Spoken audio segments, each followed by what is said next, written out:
Alright everybody, welcome back. And I swear I started recording at the same time a damn plane that's flying above me at the moment. Anyway, is what it is, right? Anyway, welcome back everybody. As you guys see, I'm in my new little filming location and I am seeing a lot more tire marks than I saw last time I was here. And I swear every time I come here I see more and more. There's even some right here. It's on somebody launching. No, that wasn't me from last time, I promise. But every time I come here, there's more and more tire marks. So I'm still keeping my fingers crossed that I can still use this location to do my content, because this is the only open place that I have. I mean, there you go. I can't really find it anywhere else for free. So I'm gonna stay with this as much as I can and just hope for the best, man. Anyway, enough of the takeover nonsense. I got the Stinger with me today. And as you can see, it looks slightly different from the last time you guys probably saw it on camera, unless you have me on Instagram, which I actually got to talk about that for a moment, but we'll get to that after this. So numerous modifications have been done over the last couple months or so. So we're gonna briefly go over everything that's been done since the last time you guys saw it. So I'm gonna start right here at the front. As you see, I've debadged the Kia emblem that was on the front bumper here. Actually looks a lot cleaner without it. I know some people take it off and put the E logo, or they put the older Kia logo, but I actually like how it looks without it. So that was the first thing I did. Second, we got a new front lip, and please pardon me for all the dirt that you guys are gonna see today, because it has been raining every single day. It's summertime in Florida, so this is what the weather's like all the time. So we don't get a chance to clean the car much, but there's a new front lip, and that's from eBay. 75 bucks, really affordable. Nice and gloss black, matches the rest of the trim on the car. I now have red brake caliper covers that have the original Kia emblem stickered onto them. And I have those all around, front and back. And then also, I have a new stripe. So the driver's side was starting to peel off little by little, so I actually ended up redoing both sides. So now I have gloss black, which is great because it matches the gloss black in the wheels, the front lip, the window visors, the spoiler. You know, there's a lot of gloss black trim around the car, so I think that went nicely with it. And then the Stinger is just the body color now instead of the other sticker, how it was before. And once again, don't mind the dirt, but I am planning on getting these side skirts painted gloss black. That's probably the last thing that I have to do to the outsides of the car to make it look good. You know, besides of course putting my Ferrari wheels back on, but I do need tires for the rear. So once I get those back on, the whole outside of the car will be complete. Once again, I have a new license plate frame. Loud cars, silent moves, 1320 quiet. I mean, the car's not as quiet as it was. Cars, they got some exhaust modifications, but I saw this plate on the car the other day and I was like, you know what? I've been looking for a new plate frame for a while now. So I kind of like this one. It still sticks with the black, white, and red theme I have around the car. So I think that fits it nicely. So there you go, 1320 quiet. 1320 is the amount of feet that's in a quarter mile, for anybody that doesn't know. All right, so we're gonna work our way around now to underneath the hood. As you can see, there's a few changes here too. So the first thing you'll see right off the bat is the DC Sports strut braces. So the DC Sports stands right there in the middle. If the camera would focus, there we go. And right underneath the Injen air intake, you're gonna see the Add W1 blowout valve, which sounds amazing. Check the shorts that I did recently to hear the sound clip of that one. We have the Burger Motorsports, aka BMS, engine vanity covers. And then last but not least, we have, also by Burger Motorsports, aka BMS, we have the pedal tuner with some Velcro on the back, because I still haven't figured out where to stick it yet. And last but not least, the most recent modification that was done was finally getting a custom Map 6 tune on the JB4. So now I'm fine-tuned for everything that's on the car. And I was tuned by a good buddy of mine, 8-Speed Joel. You can find him on Instagram. He does unlimited tunes, super affordable price. He definitely stands by his work. He's easy to get in contact with. And he actually was featured on a very, very popular car review channel, Rady's Rides. So yes, his Elantra N, who he also tuned himself. He's running 12 seconds already. His car was on Rady's Rides, and that's what I'm working on right now with this car, to get my car featured on Rady's Rides channel as a modified Kia Stinger GT line. So of course, That's why it's very important that I get the Ferradas on there, because taking a modified Stinger with stock wheels, I don't think it's gonna look right. So I gotta make sure this car is looking right, and make sure I show up there correctly, because if I get that car on the channel, that's gonna be a big step for me. So keep your fingers crossed for that, guys. I'm really looking forward to that. That should be happening pretty soon. I don't really know the day and time, but that's what I'm working on. We've already been in contact with him, so I'm looking forward to that. So if you guys, if you guys stay tuned for that, I really would appreciate you guys following along. And let's continue on what we're going to talk about today. Yo, my bad for interrupting. As you see, I'm currently editing this video that you're watching because I need to bring you guys some heat.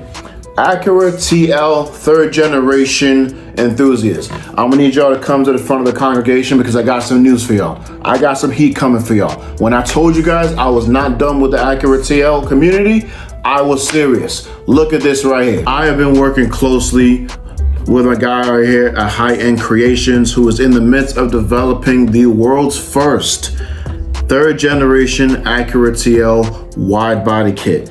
This thing looks absolutely insane. Every single angle, every single body panel, I've been helping him come up with the ideas for. So I'm really happy to present this to you guys on his behalf. This is something that he's been working on for quite a while, and I'm really happy to see that it's finally coming to life. So if you have been wanting to really get the super most aggressive look out of your Acura TL, this is the guy you need to see right here. High End Creations. You can follow him right on Instagram. Make sure you guys follow him, and you make sure you guys reach out to him and let him know that you're interested in buying this body kit, because right now there's nobody else that's doing this. So make sure you tap in right now. Sorry to interrupt you once again, but let's get back to the video. So, as you see, it's pretty much, the sun's down. So, it's around the same time I did this video last time I was over here with the Stinger. I'm pretty much gonna do more or less the same thing I did last time, where I was gonna be doing some drive-bys or some exhaust clips and whatnot, just so you guys can hear the difference with the OBX catback versus the stock exhaust modified with the vibrant resonators. And of course, now just see how the car really accelerates with the pedal tuner and the blow-off valve and the Map 6 tune especially, and see how it is now. So I'm gonna set the camera down and we're gonna do some pulls, baby.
Trying to see what this is right here. After I did that pull, a car was sitting there, now it's coming up. Is it the police? No, it's a Honda Accord. False alarm. All right, it's a little weird now that they're just sitting here. So, I don't think I'm gonna do another pull right now until they leave, if they leave. So, I guess in the meantime, let's talk about that pull just now. I really should work on getting a better camera for nighttime selfie mode, but let's lower down the AC a little bit because you probably can't hear me. So let's talk about that pull. Now that we're in summertime, right now it says it's 91 degrees Fahrenheit and it's 8:40 p.m. at night. So kind of warm, still a little humid, which means the road is not as cold. The air is not as cold as it was, back a few months ago when I did the original video with the exhaust. So of course now I haven't dynoed the car yet, but we are tuned. We do have a proper exhaust system. We do have the air intake. We do have the pedal tuner, which you know, let's just talk about what the pedal tuner is first of all, because I know a lot of people have this misconception about what it really does and what it is. Okay, that car just left now, so I can go back outside where I can have better camera quality than inside the car. So the pedal tuner does not, I repeat, it does not increase horsepower or torque. A lot of people have that misconception that it gives the car more horsepower and makes it faster. No, it doesn't. All the pedal tuner is designed to do is just to decrease the delay between you hitting the gas pedal and the throttle body responding, letting them know, oh wait, he's accelerating, let's move now. That's all the pedal tuner does. And of course you can adjust it to however sensitive you want it to be. Just now I had it set to the highest, stage 3, level 9. So giving it the full, the least amount of delay possible for that launch. So even with all that being said, pedal tuner on max. My launch now builds 6 psi prior to takeoff. I have the air intake, I have the blow-off valve, I have the Map 6 tune on 93. So of course now the car is more powerful, is fine-tuned. I'm still on the same tires that I was a few months ago, and you see this time the car barely spun, so that's a good sign. So the benefit of that is it is warmer outside, therefore we are getting the grip, and that's where we gotta learn too when it comes to racing. You have to have just enough cool enough temperature, but just enough to where the road is still somewhat sticky enough. But of course your tires play a big part in that. I obviously don't have the most aggressive tires on the car right now. I'm using some all seasons, some off-brand all seasons, because these are just the stock wheels, which I didn't plan on keeping on for too long. So when I get my summer tires back home with the Ferratas, I should have no spin whatsoever. But you know what? We got to put it to the test, because I still got to buy new tires for the Ferratas, and then we can put those on and do the same test. What we got here? Let's see what this is about right here.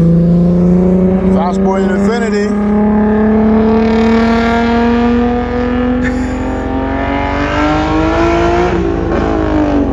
VQ37 VHR, baby. Woo! Woo! Okay. All right. I can't get the camera straight. I'm so excited.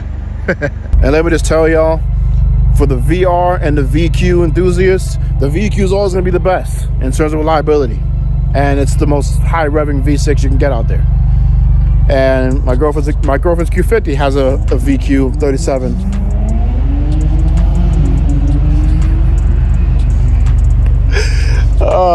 But it doesn't sound nothing like that. She's all stock. Okay, so enough talking. Let's do another pull. Now that I've done one run, the tires are warmed up a little bit. So let's see how I do this time. Damn, as I was just about to get in my car, this mother flipper shows up again. All right, I can't get mad. Public road, can't get mad. Oh, by the way, let's talk about a little modification that I did for myself. I got my first pair of Crocs, baby. And these are comfortable. Finally got my racing shoes. Hey. All right, the coast looks clear now. Let's go for run number 2.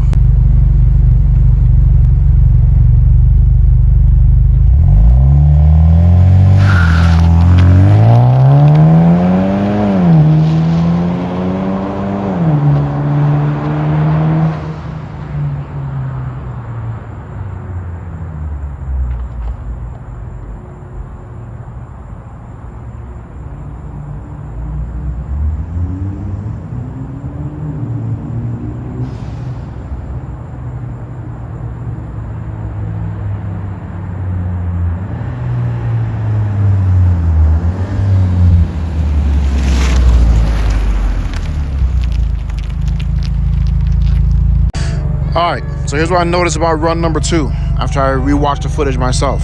I'm spinning right as the car launches, or like right before it. Like that split second, as I let go of the brake and the car takes off, it does a little half spin and then it just shoots off. That's something it wasn't doing before. And the reason why it's probably doing that is because of the pedal tuner, because what it's basically doing is that as I'm doing this, it's thinking I'm doing this. Does that make sense? So I'm just giving a little bit of throttle, but it thinks I'm doing this. So it's kind of overpowering the brakes a little bit. And I do remember seeing that on a video of another Stinger that did the same modification, but it had a different brand. And yeah, it was even worse for him because obviously he had the twin turbo with a lot more horsepower and torque from standard than my little broke boy 4-banger. But as you see, it's making a difference. Those are my both little, I don't know if you can see that one right there, but that's run 1, this is run 2. I don't know if you guys can see that with this little piece of paper out here. So I'm pretty much done with testing the modification in terms of, you know, the 0 to 60 and whatever. One thing I am noticing though, I am traveling a lot quicker, because I noticed that, I mean, it's about 0 to 70 or so when I actually reach that point where I start braking. But I'm noticing now, I'm getting from here to that spot a lot quicker, and I'm having to go on the brakes a lot harder. So that tells me already that the car is performing a lot differently than it did last time. I'm accelerating quicker, I'm reaching a certain speed quicker, so I'm having to slow down harder than I did before. So there you go, improvements. And I didn't even dyno test it. Yo, you got nothing else to do for real? Go home. All right, so I'm gonna walk over here where I got some decent light so we can talk. All right, so last thing I want to talk about today. So earlier I mentioned social media and Instagram and whatnot. What do you guys think? And I want to hear from you guys, because, you know, I do this for you. All right, so I want to know, would you guys feel more comfortable adding me on just a social media platform just for YouTube? I know I always put my Instagram handle as my personal, so I connect with everybody on there, which is, you know, Wills_113. That's my personal YouTube channel. I do post some of the content on there as well, but I'm really strongly considering making an Instagram page just for YouTube, just for the YouTube content. That way it's separate from personal. I didn't have a problem doing it in the past, because, you know, for me to run a bunch of different social platforms, you know, on the different names and whatnot, and switching back and forth, I really kind of feel like it's a little bit frustrating. But as of lately, I've just been having that feeling like, you know what, maybe I need to do just a page just for YouTube, just to keep it separate from everything else. Like, I didn't mind doing it all on one, but you let me know what you guys think about this, because I've already been considering it. So I want to hear from you guys. Should I make a Instagram page just for Brotherly Reviews, the YouTube channel? Or do you guys think I should even change the name? Because as you guys see, I don't do just car reviews.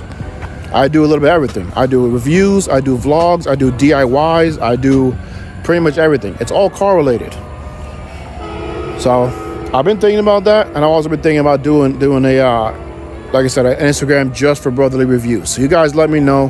Hope you guys enjoyed today's video. Make sure you leave me a big thumbs up, like, share, comment, and subscribe, and I will see y'all soon. Take it easy.